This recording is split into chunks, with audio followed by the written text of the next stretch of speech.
Well, greetings, family and friends. This is Libby Schmidt here, going to provide a bit of a eulogy for my passing of my brother, Al. The reason why I'm here in Florida on the ranch and not in Colorado is apparently Al's leaving the state. It created such a low pressure system that no planes can fly in or out for a couple days. That's a pretty big footprint, wouldn't you say? So I wanted to provide some words, some things that I would say if I had been able to attend the service and eulogize my brother, who I love very much. Brother and I were born in Miami, both in the same house, the same parents, except I showed up a little over a decade later, so he was my only big brother. And he always called me sister.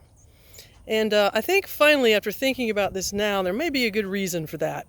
And it was a very, very long time ago when I was a baby. And it was the first time I was riding in the car. And you can imagine my brother, 11, 12 years old. I'm in my little dress, and he's in his suit, and we're going to church in the little baby blue VW that Mom and Dad had at the time. So Mom thought it'd be a great idea, the time for car seats, that Buddy would hold his little sister and take her to church for the first time. Well, I guess things didn't work out too good. And the name Sister probably came from the fact that as soon as he got me in his arms and we got down the road, as the story goes, I threw up all over him and his suit and all over the car. And I think he probably went, "Sister!" And that was probably something he started from there. My brother was quite a character. He was just a classic engineer. He came from an engineering family. My father and him were very much alike. There's lots of stories about Buddy, things that he did. One of which was that they used to build things, like to build lots of things. Him and my dad and the neighbor boys, they'd get out there and there was nothing they couldn't build. In fact, Buddy and Douglas Flowers built, I think, the first telephone just after Graham Bell, so they could talk between their houses a few blocks apart in Pinecrest. Well, they decided to build a go-kart. So that's very simple, right? You just take a lawnmower engine and you build a frame around it and you put some pedals on it and off you go. Well, they thought they were very happy about what they did, and me being really small, I said, well, Libby can drive it. Let's let Libby ride it. So they put me on it. I get going around the yard, doing my circles. I'm having a great time.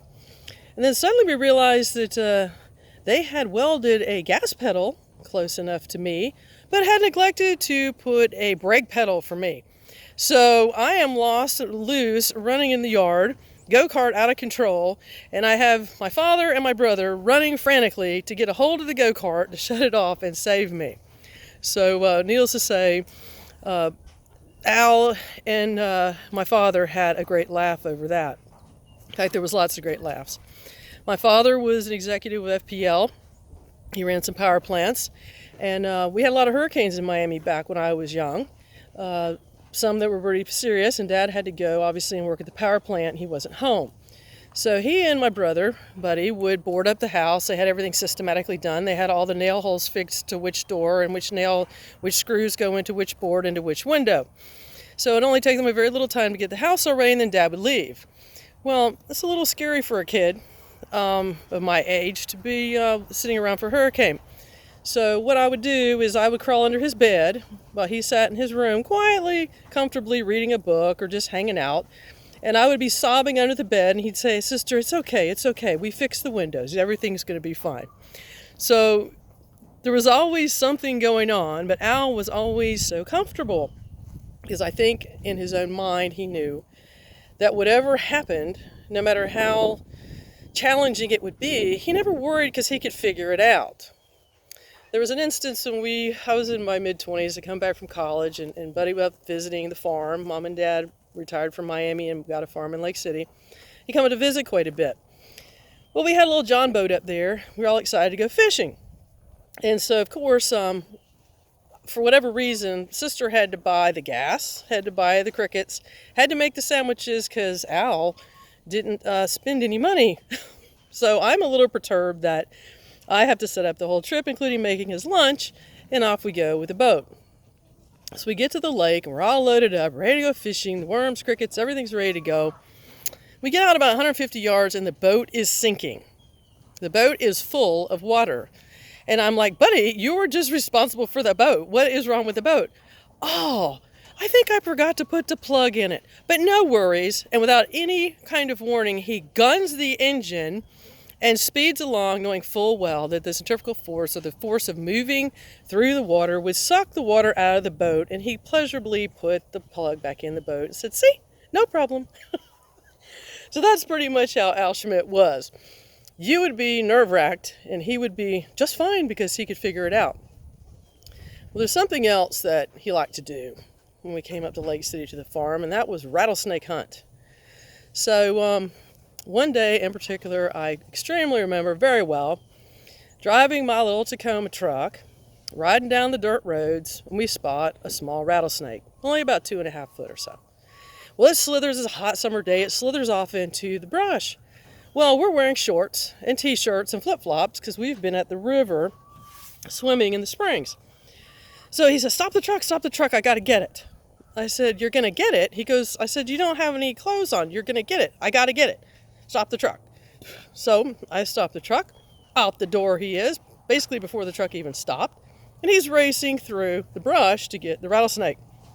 Well, suddenly he yells to me, I can't see it. And I said, I can't find it. And I said, well, I hear it, and you need to have yourself out of there now. You can't be doing this. Get me a stick. I'm getting this rattlesnake. Get me a stick. So I reluctantly cut a stick, throw it in the bushes. I'm not going in there dressed like that. And a few minutes later, whack, whack, whack, and he comes walking out with a stunned rattlesnake. Not a dead rattlesnake, a stunned rattlesnake in his hand, gets in the passenger door, sits down and says, okay, we can go home now, with a live rattlesnake in his hands. Get back, get a feed sack, throw it in the freezer. That's the way the story goes. So Al always had an adventure. Al was never afraid of anything, and Al was absolutely a joy. So we will miss Al.